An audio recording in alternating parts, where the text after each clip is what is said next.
Occasion ఏదైనా location ఎక్కడైనా తెలుగువారి వేడుక అంటే ఆలివ్ మిఠాయి ఉండాల్సిందే.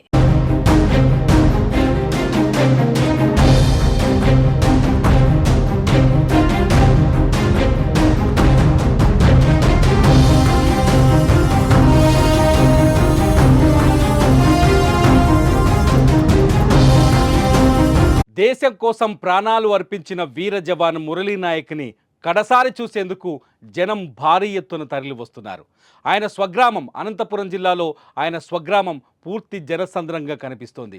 కన్నీటి నివాళితో ఈ దేశం కోసం మురళీ నాయక్ చేసిన త్యాగాన్ని గుర్తు చేసుకుంటున్నారు.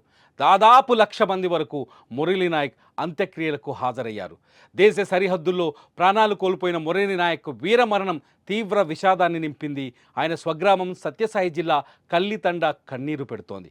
ఆదివారం మురళీ నాయక్ అంత్యక్రియలు కావడంతో సమీప గ్రామాల ప్రజలే కాదు, చుట్టుపక్కల జిల్లాల నుంచి కూడా తరలివచ్చి వీర జవాన్కు నివాళులర్పిస్తున్నారు.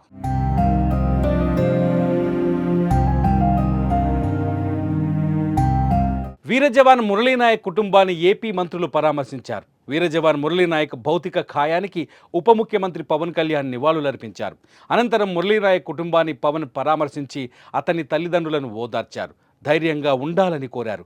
మురళీ నాయక్ భౌతిక కాయానికి మంత్రులు నారా లోకేష్, అనిత, సవిత నివాళులర్పించారు. రాప్తాడు ఎమ్మెల్యే పరిటాల సునీత, ఆమె కుమారుడు శ్రీరామ్ కళ్ళితండాకు చేరుకొని మురళీ నాయక్ తల్లిదండ్రులను ఓదార్చారు. జవాన్ మురళీ నాయక్ కుటుంబానికి కేంద్ర రాష్ట్ర ప్రభుత్వాలు అండగా ఉంటాయని ఏపీ మంత్రులు హామీ ఇచ్చారు. మురళీ నాయక్ కుటుంబానికి 50 లక్షల రూపాయల ఆర్థిక సాయం, 5 ఎకరాల భూమి, ఇంటి కోసం 300 గజాల స్థలం ఇస్తామని పేర్కొన్నారు. మురళీ నాయక్ తండ్రికి ప్రభుత్వ ఉద్యోగం ఇస్తామన్నారు. మురళీ నాయక్ మెమోరియల్ కట్టాలని నిర్ణయించామని మంత్రి నారా లోకేష్ తెలిపారు.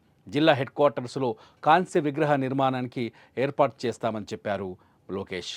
ఆ కుటుంబానికి ప్రభుత్వం నుంచి ఆర్థిక సాయం కింద 50 లక్షల రూపాయలు, దాంతోపాటు 5 ఎకరాల భూమి, ఇల్లు కట్టుకునేదానికి 300 గజాలు ప్రభుత్వం అందజేస్తాం జరుగుతుంది. అంతేకాకుండా కుటుంబాల కోరిక మేరకు కుటుంబంలో ఎవరికైనా ఉద్యోగం ఇస్తే, ప్రభుత్వ ఉద్యోగం ఇస్తే బాగుంటుందని అడిగారు. కుటుంబంలో అంటే బిడ్డలు ఎవరు లేరు, ఒకే బిడ్డ కనుక తండ్రికి ప్రభుత్వ ఉద్యోగం ఇవ్వాలనేది కూటమి ప్రభుత్వం నిర్ణయిస్తాం జరిగింది. ఇంతేకాకుండా అంత్యక్రియలు సొంత భూమిలో జరుగుతుంది కనుక మెమోరియల్ కూడా కట్టాలని నిర్ణయించాం.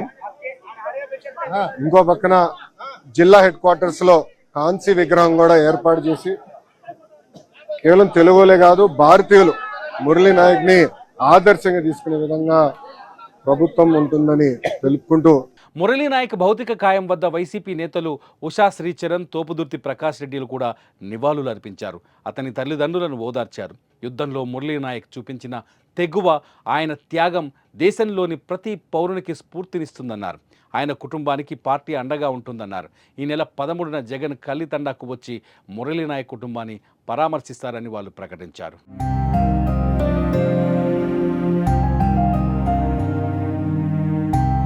మురళీ నాయక్ 2022 నవంబర్లో అగ్నివీర్ ద్వారా సైన్యంలో చేరాడు.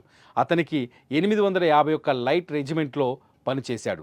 శిక్షణ అనంతరం మొదట అస్సాంలో, తర్వాత పంజాబ్లో విధులు నిర్వర్తించి ఇటీవల జమ్మూ కాశ్మీర్కు బదిలీ అయ్యాడు. ఇటీవల సరిహద్దుల్లో నెలకొన్న ఉద్రిక్త పరిస్థితుల నేపథ్యంలో దేశం కోసం ధైర్యంగా పోరాటం చేశాడు మన మురళీ నాయక్. ఈ పోరాటంలో వీర మరణం పొందాడు. మే 9వ తేదీన తెల్లవారుజామున 2 గంటల సమయంలో మురళీ నాయక్ ప్రాణాలు ఈ దేశం కోసం అర్పించాడు. తన రక్తాన్ని చిందాడు. పాకిస్తాన్ వైపు నుండి జరిగిన భారీ షెల్లింగ్లో మురళీ నాయక్ తీవ్రంగా గాయపడగా అతని ఆసుపత్రికి తరలించే క్రమంలోనే ఈ దేశం కోసం తుది శ్వాసను విడిచాడు మురళీ నాయక్. శనివారం సాయంత్రం ముందుగా బెంగళూరు ఎయిర్పోర్టుకు మురళీ నాయక్ పార్థివ దేహం చేరుకుంది. అక్కడి నుంచి శ్రీ సత్యసాయి జిల్లా గోరంట్ల మండలం కల్లితండాకు వీర జవాన్ మురళీ నాయక్ పార్థివ దేహం చేరుకుంది. గుమ్మయ్య గారిపల్లి నుంచి కల్లితండ వరకు దాదాపు 300 వాహనాలు, ప్రభుత్వ అధికారులు, ప్రజా ప్రతినిధులు, వేలాది మంది ప్రజలతో ఘన నివాళి అర్పించారు. మురళీ నాయక్ అమర్ రహే అంటూ నినాదాలు చేస్తూ జవానుకు తమ తుది వీడ్కోలు పలికారు.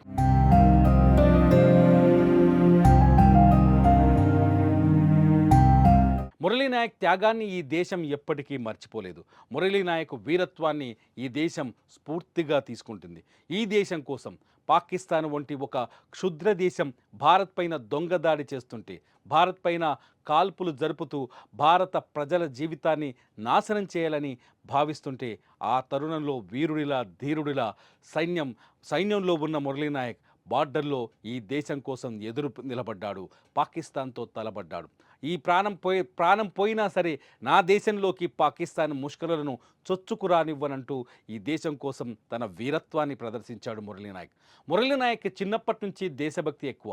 ఒక తండాలో పుట్టినప్పటికీ, ఒక గిరిజన కుటుంబంలో పుట్టినప్పటికీ మురళీ నాయక్కి ఈ దేశం అంటే ప్రేమ, ఈ దేశం అంటే ఎంతో ఇష్టం. అందుకే తను చదువుకున్న తర్వాత కేవలం 23 ఏళ్ల వయసు మాత్రమే మురళీ నాయక్ది. ఉద్యోగం కోసం కాదు, ఈ దేశం కోసం నేను పోరాడుతానంటూ మురళీ నాయక్ అగ్నివీర్ ద్వారా సైన్యంలో చేరాడు. మురళీ నాయక్ తల్లిదండ్రులకు ఒకే ఒక్క కొడుకు. తన ఒక్క కొడుకుని ఎంతో ప్రేమగా అల్లారుముద్దుగా పెంచుకున్నారు మురళీ నాయక్ తల్లిదండ్రులు. అతన్ని వేరే ప్రాంతానికి ఊరు దాటనివ్వడానికి కూడా ఇష్టపడని ఆ తల్లిదండ్రులు, తను చదువుకునే వయసులో, తన చిన్నగున్న వయసులో కనీసం పక్కూర్లో నిద్రించిన భరించలేని ఆ తల్లిదండ్రులు ఈ దేశం కోసం నేను యుద్ధం చేస్తాను, ఈ దేశం కోసం నేను కాపలాకు వెళుతాను, ఈ దేశ పౌరులను రక్షించే బాధ్యత నేను మోస్తానంటూ మురళీ నాయక్ బయలుదేరుతున్నప్పుడు ధైర్యంగా అతన్ని సైన్యం వైపు నడిపించారు అతని తల్లిదండ్రులు. మురళీ నాయక్ మరణం ఎప్పటికీ జీర్ణించుకోలేనిది ఆ తల్లిదండ్రులకు. ఎందుకంటే ఒక్కగానొక్క కొడుకు మురళీ నాయక్, ఒకే ఒక్క కొడుకు.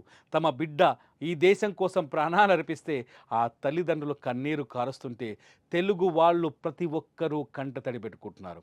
ఈ భారతదేశం మొత్తం మురళీ నాయక్కి నివాళి అర్పిస్తోంది. ఈ దేశం కోసం నీ ప్రాణాలు అర్పించావా ఓ వీరుడా, ఈ దేశం కోసం నీ రక్తాన్ని చిందించావా ఓ వీరుడా అంటూ మురళీ నాయక్ జోహార్లు అర్పిస్తోంది ఈ భారతదేశం.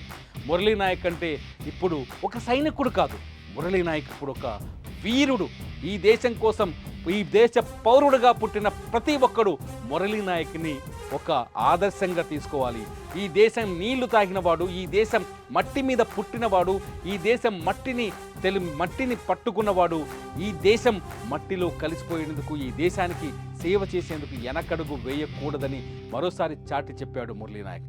మురళీ నాయక్ చరిత్ర 23 ఏళ్ల వయసులోనే మురళీ నాయక్లో ఉన్న దేశభక్తి, 23 ఏళ్ల వయసులోనే మురళీ నాయక్లో కనిపించిన స్ఫూర్తి, 23 ఏళ్ల వయసులోనే మురళీ నాయక్ ప్రదర్శించిన వీరత్వం, ధీరత్వం ఈ దేశం ఉన్నంతకాలం, ఈ పంచభూతాలు ఉన్నంతకాలం, ఈ దేశం సుభిక్షంగా, ప్రశాంతంగా, శాంతియుతంగా ఉన్నంతకాలం ఈ దేశం అతన్ని గుర్తుంచుకుంటుంది.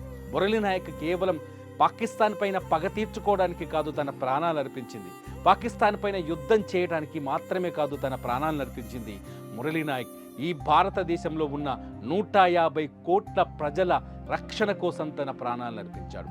ఈ భారతదేశంలో ఉన్న 150 కోట్ల ప్రజల సుఖశాంతుల కోసం తన ప్రాణాలు అర్పించాడు. ఈ దేశం కోసం, ఈ మట్టి కోసం తన ప్రాణాలు అర్పించారు. మురళీ నాయక్ కుటుంబాన్ని, ఇటు సింగర్ మంగిలి కూడా, ఆమెది అనంతపురం జిల్లానే. ఆమె అనంతపురం జిల్లా నుంచి ఒక గిరిజన బిడ్డ కుటుంబంలో పుట్టింది మంగిలి. మురళీ నాయక్ మరణాన్ని తట్టుకోలేక ఆ కుటుంబాన్ని పరామర్శించింది. మనం వీడియోలో చూడొచ్చు. మురళీ నాయక్ పార్థివ దేహాన్ని తమ మొబైల్లో రికార్డు చేసుకొని ఈ తన బిడ్డలకి, తమ భవిష్యత్ తరాలకి స్ఫూర్తిని నింపేందుకు అనేక మంది తమ మొబైల్ ఫోన్లలో మురళీ నాయక్ పార్థివ దేహం, మృతదేహం వీడియోల్ని రికార్డ్ చేసుకుంటున్నారంటే మురళీ నాయక్ ఒక స్ఫూర్తి ఏ స్థాయిలో ఈ ప్రజలు అర్థం చేసుకుంటున్నారో మనం ఒక్కసారి ఆలోచించాలి. మురళీ నాయక్ ఈ తెలుగు నేల మీద పుట్టి, ఈ తెలుగు గడ్డపైన పుట్టి ముష్కరులపై పోరాటం చేసేందుకు, ఈ దేశాన్ని రక్షించడం కోసం ముందుకెళ్ళాడు. తుపాకీ భుజాన వేసుకొని సరిహద్దుల్లో కాపలాగా నిలబడ్డాడు. పాకిస్తాన్ కొట్టిన దొంగ దెబ్బలో మురళీ నాయక్ తీవ్రంగా గాయపడి ఆసుపత్రికి చేర్పించేలోపే ప్రాణాలు అర్పించారు. అమ్మా భరతమాత, నీ కోసం నా రక్తాన్ని చిందిస్తా, అమ్మా భరతమాత, నీ కోసం, నీ బిడ్డల కోసం నేను నా ప్రాణాలైనా అర్పిస్తా అంటూ ఒక వీరుడిలా తన తుది శ్వాస విడిచాడు మురళీ నాయక్. మురళీ నాయక్ వీరత్వాన్ని ఈ దేశం, ఈ తెలుగు గడ్డ ఎప్పటికీ మర్చిపోదు. మీరేమంటారు? మురళీ నాయక్ లాంటి వీరుల్ని తయారు చేసిన తల్లిదండ్రులకి మీరేం చెప్తారు? మురళీ నాయక్ లాగా అనేక మంది సైనికులు మన దేశం నుంచి, మన తెలుగు గడ్డ నుంచి బార్డర్కి వెళ్ళారు, సరిహద్దుల్లో మన కోసం కాపలా కాస్తున్నారు. ఆ వీరులకి, ఆ ధీరులకి మీరు చెప్పే సెల్యూట్ ఏంటి? ఈ వీడియో కింద కామెంట్ చేయండి. చూస్తూనే ఉండండి సుమన్ టీవీ.